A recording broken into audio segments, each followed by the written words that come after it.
Welcome to America with Lloyd Chapman and Bruce Torres. With us is Tiffany Cianci, a litigant who has fought and may be still fighting a billionaire-backed private equity firm.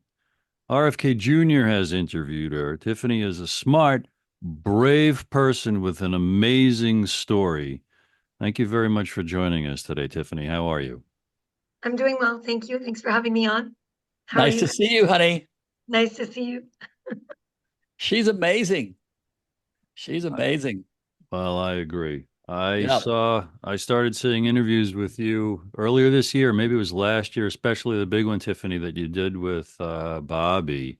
And for those meeting you for the first time, maybe take 3, 4 minutes if you don't mind rehashing the nightmare and telling telling us what brought you to the prominence that you probably would have liked to have avoided your whole life. Yeah, I had a whole career and for like 15 years I had a job that took me away from my family, took me away from my kids. I was traveling all the time. I was missing out on things. And so I got my husband through law school, finally got him a job, and he said, "Hey, slow down. Pick a business you want to run here in town, go start something, I'll support you." And I wanted something I could take my kids to work with me on. So I found out there was a franchise for sale in my community that served children. The whole sales pitch was that I could bring my kids to work with me. It was teaching kids. It was teaching kids, and I had a degree in dance and I had a degree in music. I was like, I can do this, sure, no problem. And so I bought a business, and it was a business that had been in the same family of owners for 46 years. They called it a family operation. They said it was never going to go anywhere. I felt like I was making a good choice, and I joined this business. It wasn't all sunshine and rainbows. No small business is sunshine and rainbows, but I worked hard, and we were starting to see the fruits of our labor. It was going well. And then during COVID, we were mandated to be shut. And in my community in particular, we had the second longest closure for children's recreation in the United States, 17 and a half months Well, that I was forced to shut down. And unfortunately, that was happening with Little Gyms. That's the franchise I had bought. That was happening all across the United States. So the company suffered financially. It left them susceptible to a hostile takeover when one of their investors and one other investor got together and sold their stakes to a private equity firm without talking to the original ownership. And they came in and forced everybody out. And it happened in literally a day. That we went from being this family friendly brand that cared about franchisees and kids to being a brand that was acquired by an incredibly hostile outside influence that didn't care about the kids, that was telling us to immediately cut safety measures. Immediately, we were told to cut staffing measures. Immediately, we were told to pay back bills that our former franchisor had told us we would have years to pay back during COVID. They had like suspended all of our royalties, and so we would have years to pay them back. They said you can pay it today or you can be out. Like just really well, horrible, egregious things. At the same time, I had started working with other franchisees to check if our interests were protected. We formed a franchisee association, a trade association, a 501c6. And I didn't run for the office, but I was the write-in candidate that became the president. And I'm glad I did it, but it's the hardest thing. It's caused everything that's happened since. This private equity firm, Unleash Brands, they're owned by Seidler Private Equity. And they had a history of every company they had acquired before us going in, targeting the franchisee association, the advocates, and forcing them out through litigation and just terrorizing them. And they did the exact same thing. The day that we sent them a letter from our attorneys saying, hey, just so you know, we're not going to let you force us to change our contracts. You're trying to send us threats saying that we have to give up our protections, that we have to give up our rights. We're not going to do that. We've hired a law firm. The next day, 19 hours later, they terminated my contract, sent out a letter to everyone in the association saying they would be next. I think it was about 3 weeks later, he sent out a letter to everyone in the association saying I was abusing children, abusing staff, that I was stealing money, or alluding that I was like suggesting I was stealing money from the franchisee association, suggesting that I was tens of thousands of dollars in debt to my franchisor. That's not true. I didn't owe them a dollar. And they had done this at other franchisee associations where they would go in, they would take out the leadership, and then they would plant seeds of doubt with letters like this from their legal officer that would force everybody inside to infight, and then it would break up the association. We warned everybody that that's what they were doing, but the infighting did come. It broke up the association very successfully. And with it, all of the war chest that we had built was suddenly divided to the winds, and we couldn't fight. And in the middle of it, I was stuck in a litigation where I was going to be the example that was made. And boy, did they try to make an example. At one point, Who sued who? So I initially filed for an injunction to stop my termination, and then they countersued me with 11 counts. All I wanted was to not lose my franchise. They sued me for a litany of issues: misappropriation of trade secrets, theft of trade secrets. There was UCC, like unfair competition claims. They never, trademark infringement. They never won any of that, by the way. In the court case, they ended up losing all those counts. Did the court case resolve? Is all that litigation over, or are you in the middle of things still? I wish it were over. First, they filed in Arizona in court, and they were losing egregiously. They lost motion after motion. The judge was very clear: we see what you're doing here. It's not going to work. So after I spent $75,000 defending in Arizona, right before we were going to have our trial, they dismissed the case and refiled against me in a secret arbitration. They hand selected the judge. We were supposed to have a randomly appointed judge. They just kept objecting until they got to the one they wanted, and eventually got to him. Then we went through, they spent $2.3 million in the arbitration, burying me in filings. In a case they alleged zero damages in. They alleged they had not been harmed $1. Explain that to me. Help me wrap my mind around that. What does that mean? Why'd they do that? They wanted a William Wallace. They weren't looking for justice or equity or protection of their brand. They needed somebody they could quarter and send to the four corners of Scotland to make sure nobody fought back. It was very effective in the brands they had bought before us. They had done the same thing. They had done it at Urban Air and broken up a franchise association that had filed a class action litigation against them. They are doing it at Premier Martial Arts right now, Snapology right now. These are all brands that they've destroyed the associations at or are in the process of doing so. And so it was never about anything that I had done wrong. The judge ruled he didn't find me guilty of anything they alleged. He granted them $0 in damages. He found them guilty of defaming me with that letter they sent to our association, that it was a lie, that there was no basis for it. And at the end of it, even though they won $0 and we were both considered victors, he granted them $2.3 million in attorney's fees. He granted them. Charged to you. Yep. Even though they didn't win any money, any damages. He said the contract said that he could do it. We appealed to the Arizona State Court, saying that it was unlawful. Like, it was unlawful to grant those kinds of punitive, like those fees when there were no damages. Arizona didn't allow it. And the court ruled that under arbitration, the arbitrators can make up their own law. They don't have to follow the law. That's what they argued. And they won. So I was forced to file bankruptcy. Where did I don't want to rush you out of the narrative, but is it time to ask the question, where do things stand now? What's going on? Or do you want to continue the narrative? It's okay. Right now, they've done the most unethical things you can imagine to make these examples of me. During my case, just recently, they filed again, trying to get them. We had filed bankruptcy to protect ourselves from the $2.3 million judgment. They had tried to attach a lien to our house. They seized my bank accounts, and all of it was done unlawfully because we were still in the appeal process. But they did it anyway. So we filed a bankruptcy to protect ourselves. We got an order in our discharge saying it was not legal for them to pursue anything else. And then they filed new cases against us in Arizona and Maryland, even though there was a federally mandated stay. The first Arizona case that got them the judgment, they filed by hiring a felon with 88 counts for forgery and fraud and counterfeiting. to forge the affidavits in the case. And they got what's called a default judgment, that they were able to register to try to seize our house and our bank accounts.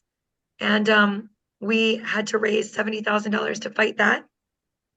And we won. They did find that the documents were not real and that it was not lawfully obtained. Then we got another order staying any enforcement, and they just filed again, even though there's a stay, in 2 states. And we've spent $43,000 and another $37,000. And then we just spent $13,000 more to fight those, even though we already got a stay of enforcement. Did you declare bankruptcy related to that 300,000 in debt that you mentioned on a TikTok video? No, that was just what we spent. That wasn't debt. The money we paid for our legal fees okay. was like 300,000 is what we actually spent. That wasn't debt. The debt was, we didn't have any debt. We were a family that paid our bills. They spent millions of dollars to do this to you, and you're now the estimate's over 9 million. The estimate we have now is over $9 million at this point. I want to give Lloyd a chance to comment or ask you something. Lloyd, what do you make of what you just heard? I can't tell you. I get in trouble. That makes me very, very angry. It makes me feel very, very, very angry. We should start a GoFundMe campaign to raise money to fund her legal fees. We have one. It hasn't raised a lot because I don't talk about it very much on my platform, just because I don't want to be self-serving on my platform. But we do have one. It's raised like $12,000, I think, at this point. But that can't touch, $9 million. You know what I mean? Well, maybe we need to get more publicity to this, right? We need to bring more public attention to this. Just last week, they filed against the new president of the Franchisee Association 8 months ago, and they sued her. I had to travel to Dallas to testify during her case that I am not a litigant on, to show you how personal it's become for Unleashed Brands with me. And it has become very personal. When they filed against me, they never believed I would be able to do anything. They never thought I could fight back because everyone else they had sued had just rolled over. But I went to the New York Times, and I went to the New York Post, and I went to Washingtonian, and I went to the news outlets, and I got a lot of bad publicity for them. Good. And it's hurt them very badly. They tried to buy over a dozen businesses in the last 2 years, and none of them would sell to them. Their money they got from their private equity backers was to acquire businesses. They were supposed to acquire a dozen businesses in the last 2 years.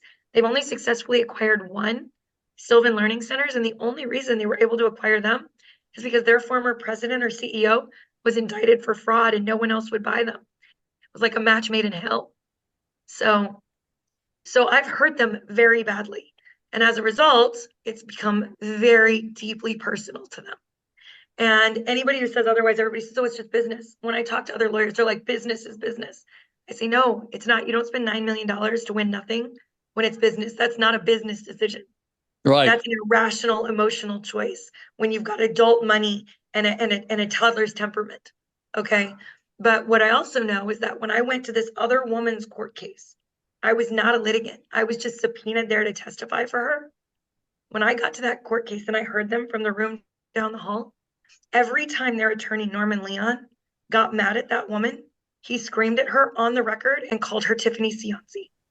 Oh, wow. Over and over again, he screamed at this woman and yelled at her, Mrs. Cianci, and slammed his fist on the table. I wasn't a litigant in that case. She's just the next me. She took over the association when I was forced out. Everything they do now at this point has become deeply personal. During that case, they sent an illegal subpoena to Chase Bank to get my new business's records.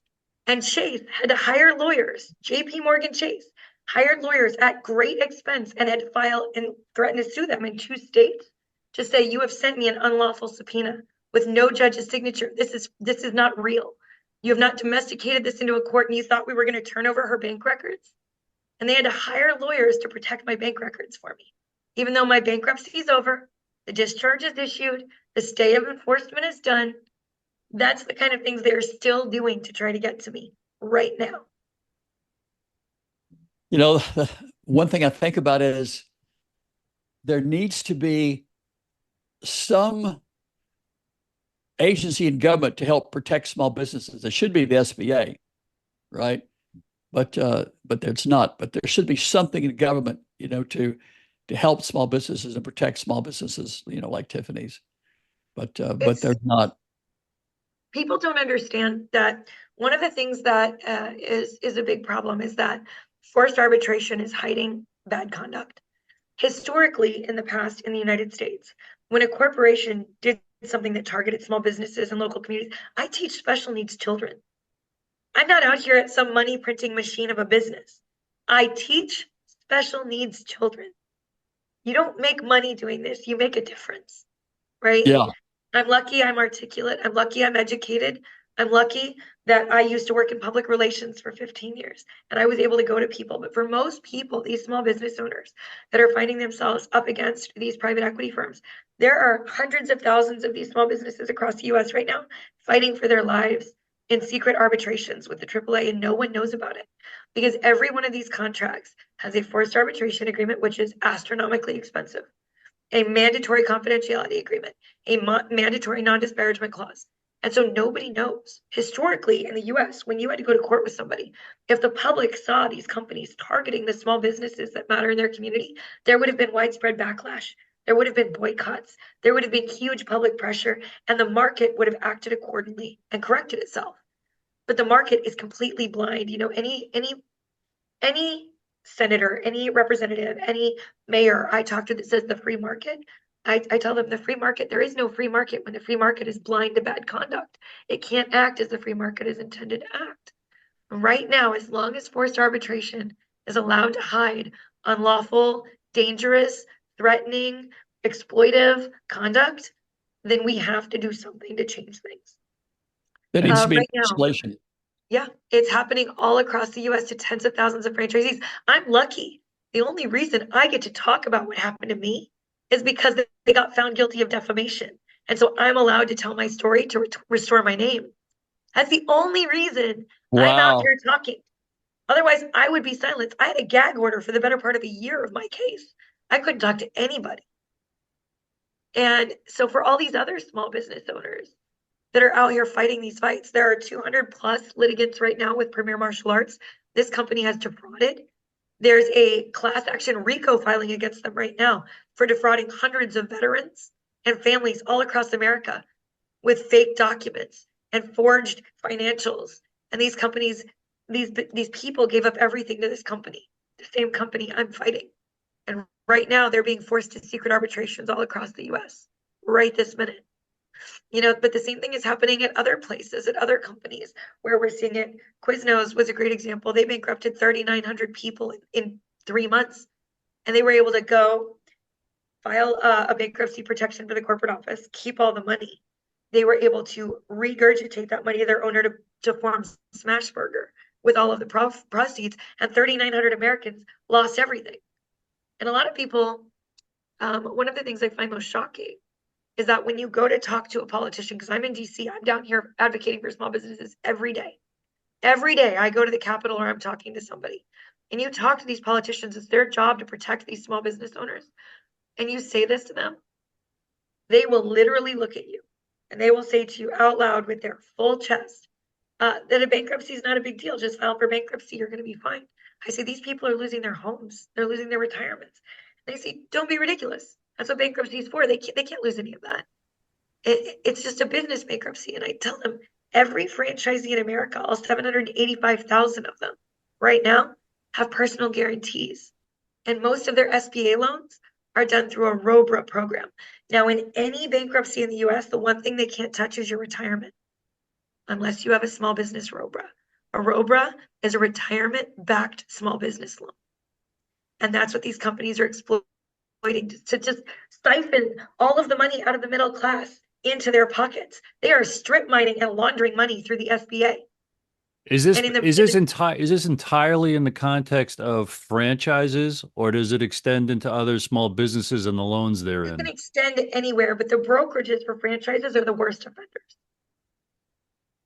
But anybody can do it. Lots of banks will do it. And what you're seeing is that they especially target veterans who only have their pensions and their retirement accounts, and they leave public service with very little. They especially target veterans. They are systematically being exploited. They target women who have very little or have stopped the workforce because they become mothers, right? Or their families have had changes in their dynamics and they need to make a change, and they target them. They tell them that they have these amazing financial perspectives, and we're going to take the small amount you save for retirement, we're going to turn it into a huge nest egg for you. That's not what happens. It might happen for a few people, but by and large, these people are being exploited, and their retirements are being strip mined from them, and they're losing their homes because of their personal guarantees, and they're walking away destitute. And everything they'd ever worked for in their lives to enter the middle class is stripped mined, laundered through the SBA, and handed off to these private equity firms. Where and how do you post and educate about this? I testify before Congress. I speak to the FTC. I regularly try to do podcasts and speak with the press. And then I have a TikTok channel. It's just my name. It's at Tiffany Cianci.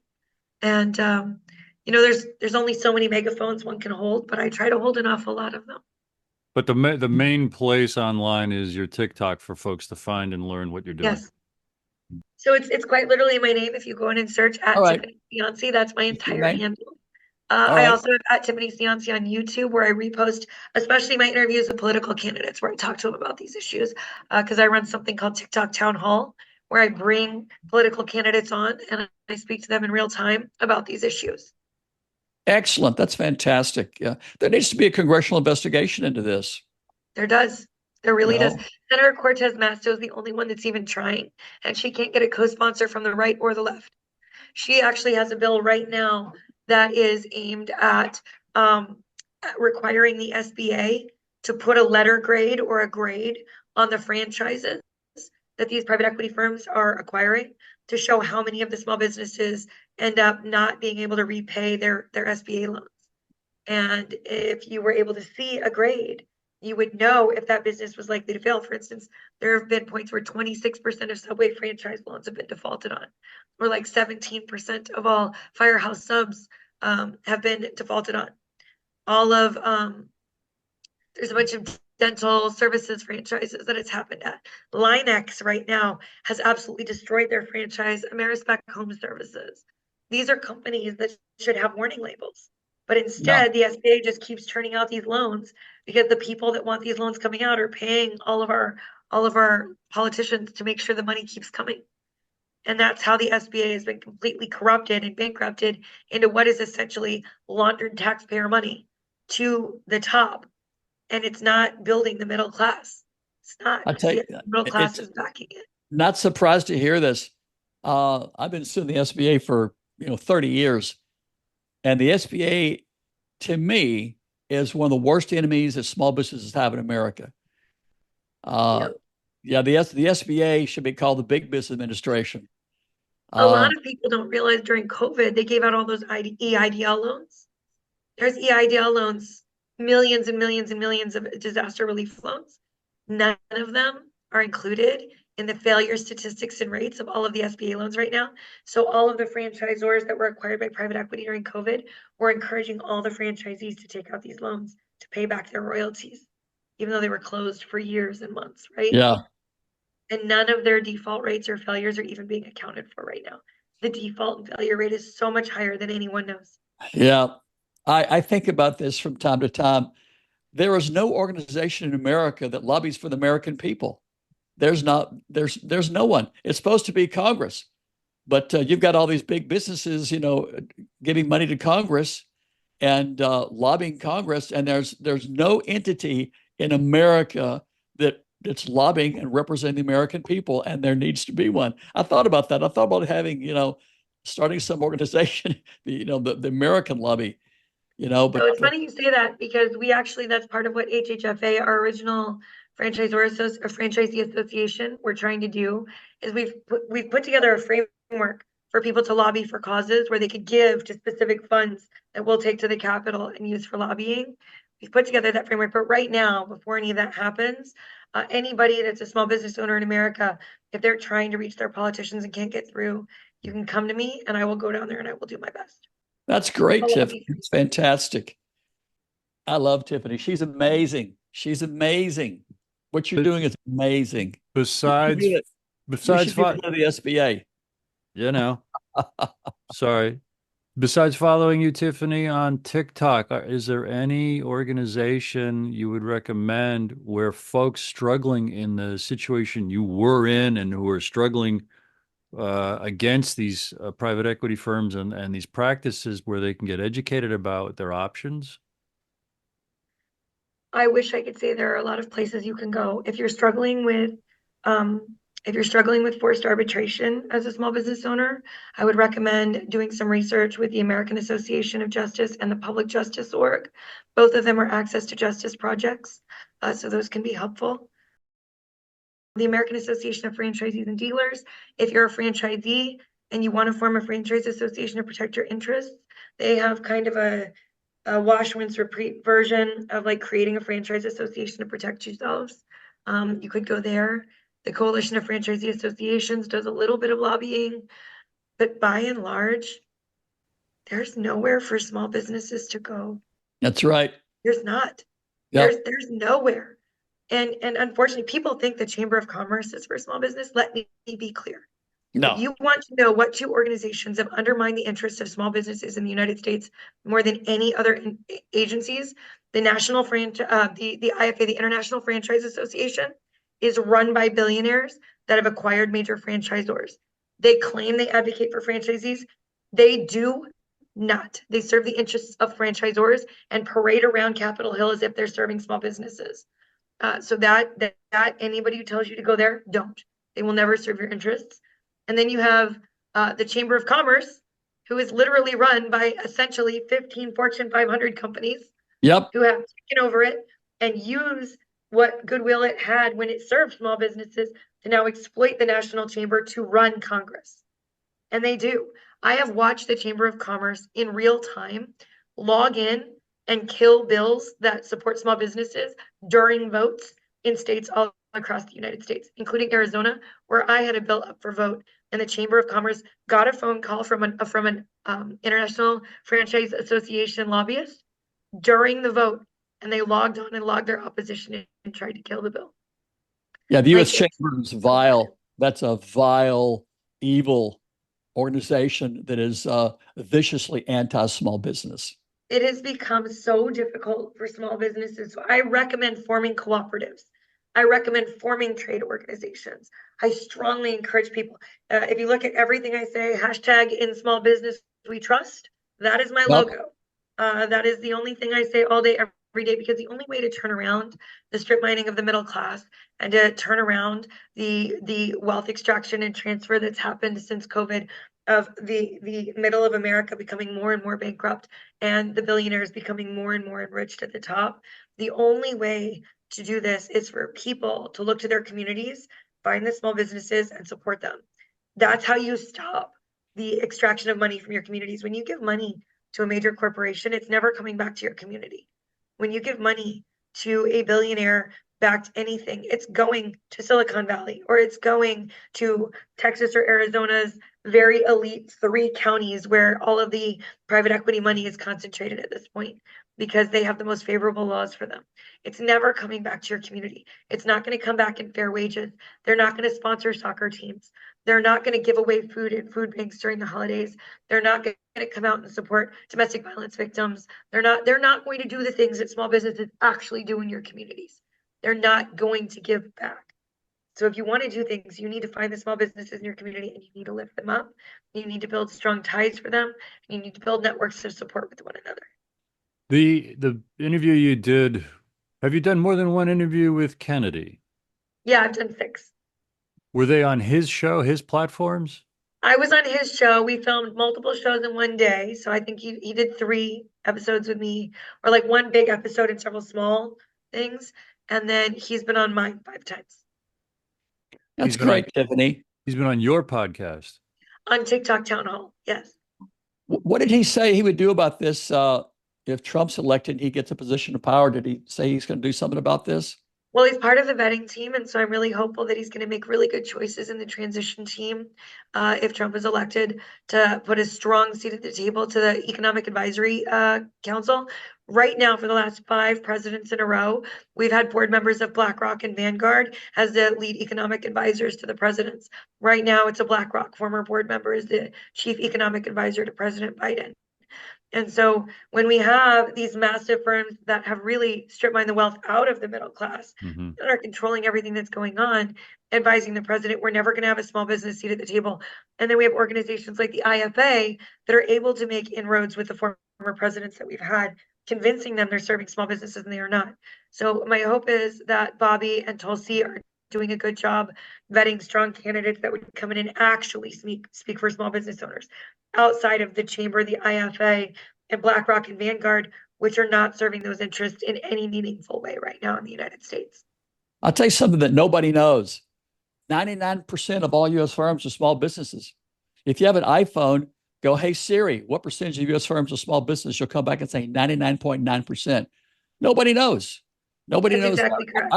I don't think President Trump knows that, because so far I have not seen him put forth any proposals for small businesses. Bobby had a great program, small business, big middle class. Even Harris came out and said she's going to give a third of all federal contracts to small business. But so far, Trump hadn't come up with anything. And I was hoping Trump would endorse Bobby's small business, big middle class economic stimulus program. But, the SBA should be one of the biggest agencies of government. And the truth is, it's been closed, by the way. The SBA has essentially been closed. That agency's budget has been cut to the point. I believe the SBA had a bigger budget when Ronald Reagan was elected than it is today. That Bush Jr.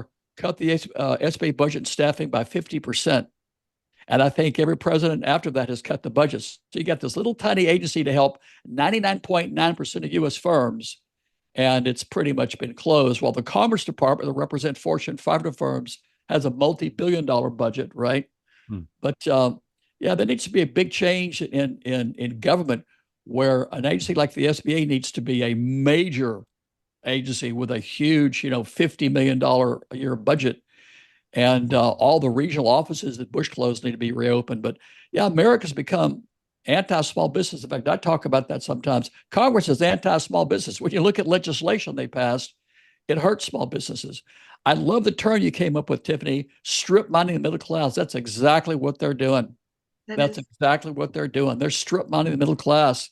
And I saw a report the other day that said 34% of the largest, most profitable companies in America pay no taxes. Well, who's going to pick up that tax burden? The middle class. So while they're giving away hundreds of billions of our tax dollars, the top 1% aren't paying their taxes, and the American people have to do it. And it's just going to, that can't go on forever. It's a formula for economic suicide. But hopefully if Trump gets elected, when he gets elected, Bobby and Tulsi and Nicole can do something about this, because you can't go on forever allowing Fortune 500 firms to strip mine the middle class. That's not going to go on for another 5 or 10 years. A couple quick questions, and then Tiffany, I might ask for her last thoughts, because we don't want to overextend or handcuff you here too much. Lloyd, is America still got around 33 or 34 million small businesses? Yeah. And of those, Tiffany, what percentage of those can you guess are under assault or up against the kind of obstacles that you've described during this show? So right now, if you look at any industry that private equity is entering, they are acquiring anywhere right now from between 9% to 17%. So for most major profitable industries, I would say that at least 15% of small businesses are at risk right now.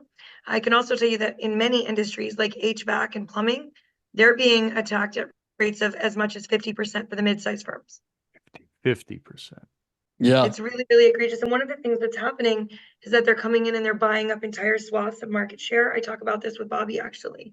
They'll come into a market like California. They'll do the Southwest, California, New Mexico, Arizona, Colorado, Utah, Nevada, right? And they'll buy up 50% of all of the HVAC and plumbing companies in those areas. Wow. But they won't tell anyone. They buy the name, image, and likeness of the owners that have operated them for decades. And then they install unified pricing software across all of them. So no matter where it customer goes, the prices are being fixed. You think you're going to small businesses because the old owner's face is still on it. They don't post anything on the websites. We need transparency laws for this, okay? And then what they're doing is they're systematically squeezing more out of the middle class by forcing these HVAC employees to accept less and less money because everywhere they go is paying less and less. Because all of them are owned by the same companies at this point. They're That attacking happened everything here. on the up and the down. Like, it doesn't matter which side of the middle class you're trying to enter. They are trying to squeeze it and they're trying to take it from you. Yeah, because we don't have a voice. It's like, who's representing small business in Congress? No one. Nobody. They don't talk about it on national television either. You could never get this story on CNN. Right. What kind of follow-up, if any, contact, staying in touch with Bobby might you have?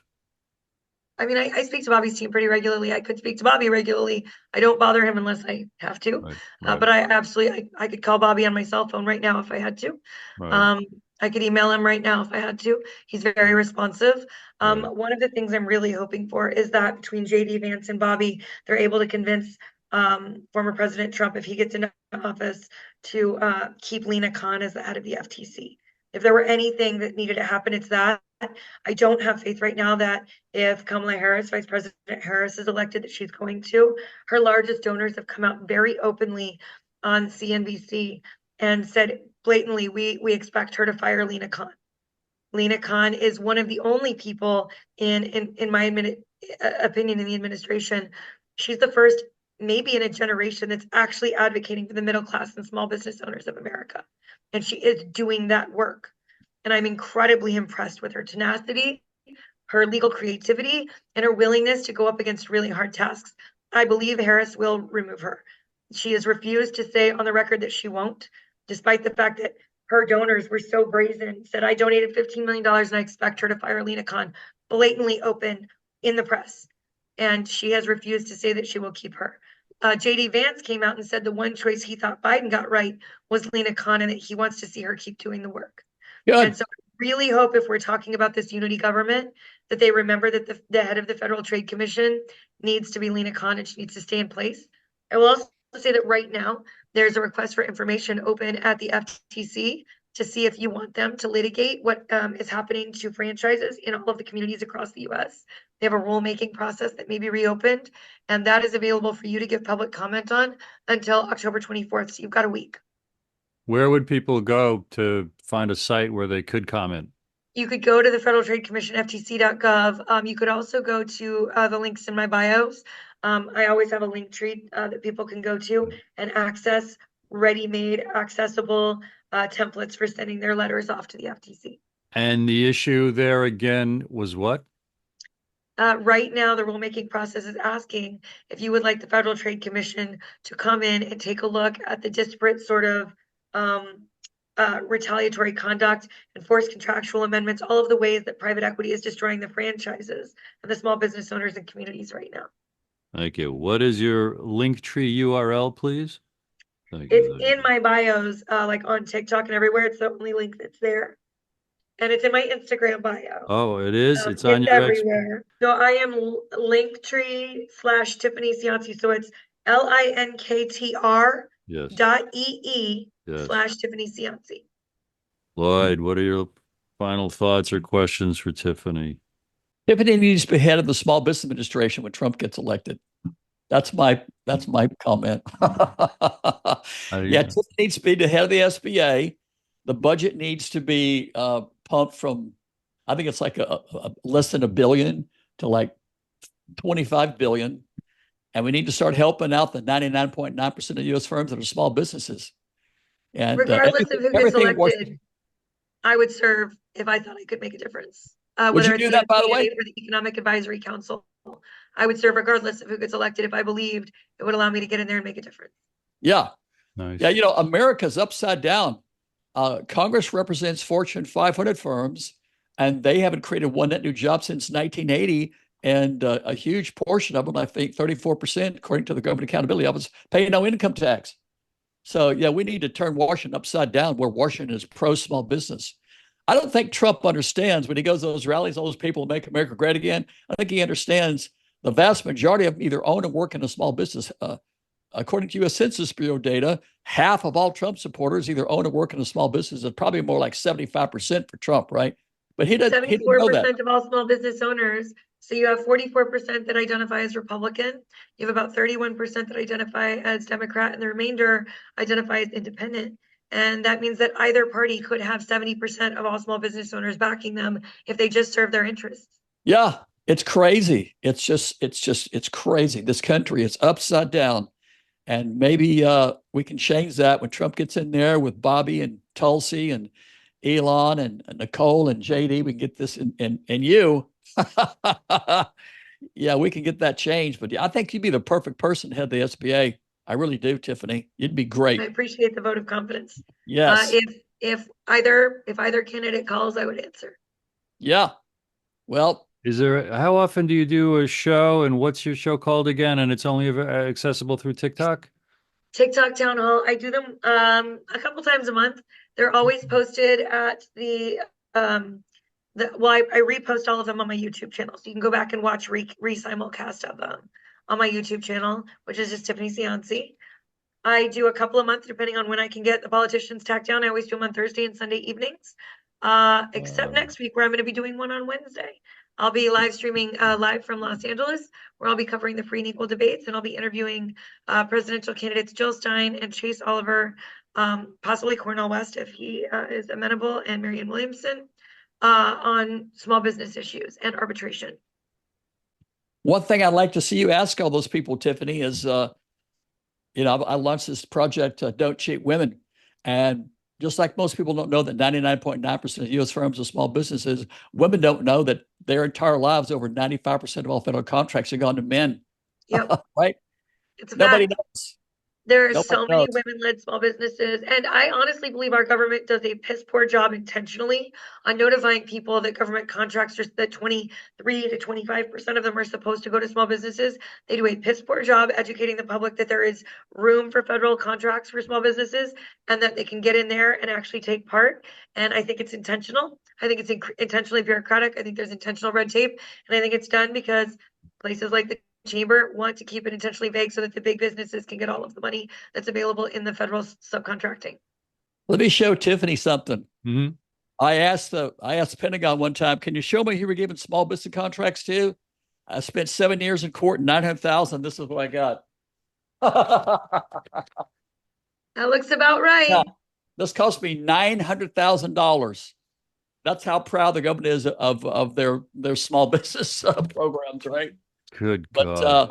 yeah, that needs to change. Hopefully, when Trump gets in there with Bobby and Tulsi and JD and Nicole, and we can do something about this. If we don't, I think America's going to go bankrupt. By the way, if we keep strip mining the middle class, like Tulsi says, and giving trillions away to foreign countries, it's not going to work. Not much longer. In fact, America's bankrupt. Right? We're 35 trillion in debt. We're bankrupt. Tiffany, what would you say along the lines of, the courage and persistence you have demonstrated in these fights? Did it come naturally? Was it a result of your upbringing? And how would you encourage people who are in your shoes? You alluded to them before, who weren't educated and didn't have the kind of success career in the background to fortify you for the fight. What would you say into any of that? That's a really difficult question. One, I grew up in a foster household. I grew up very, very poor.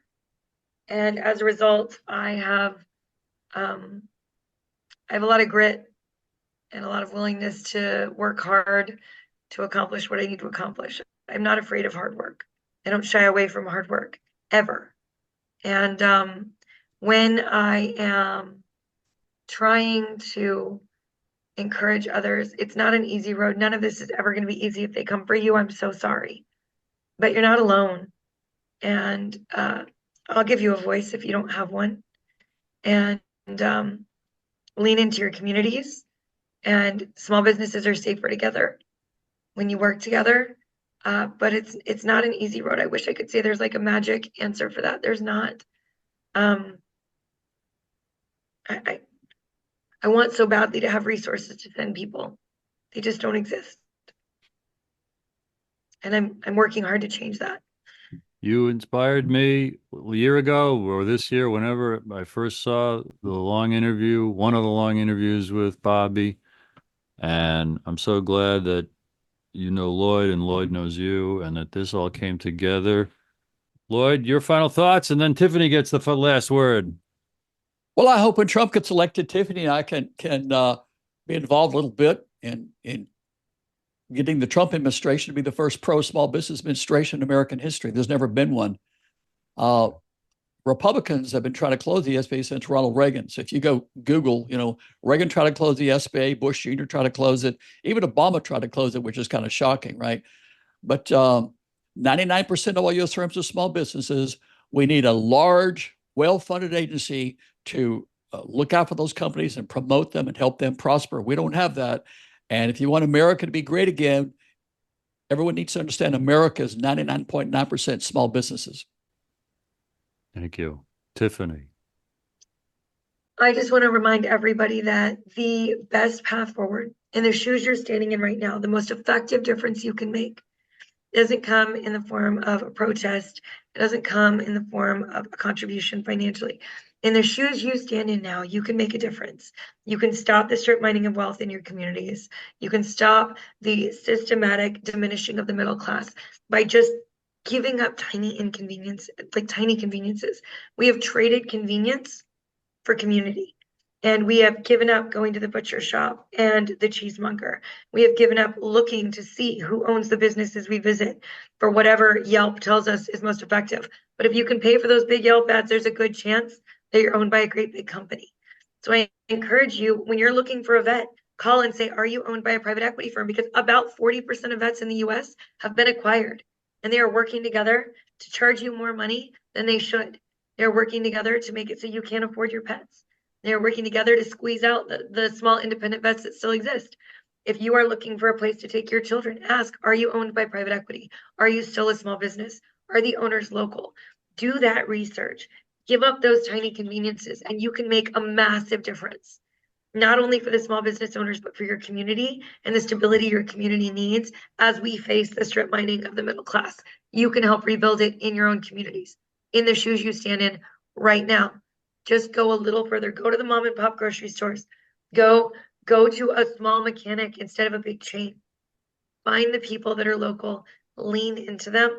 And I have a regular series on my TikTok channel called Spend This, Not That, where we actually look at who owns what and where you can shop. Excellent. Good Wonderful. advice, Tiffany. Excellent advice. All righty. Thank you both very much. And I want to thank everybody who has watched and enjoyed this today. Thank you.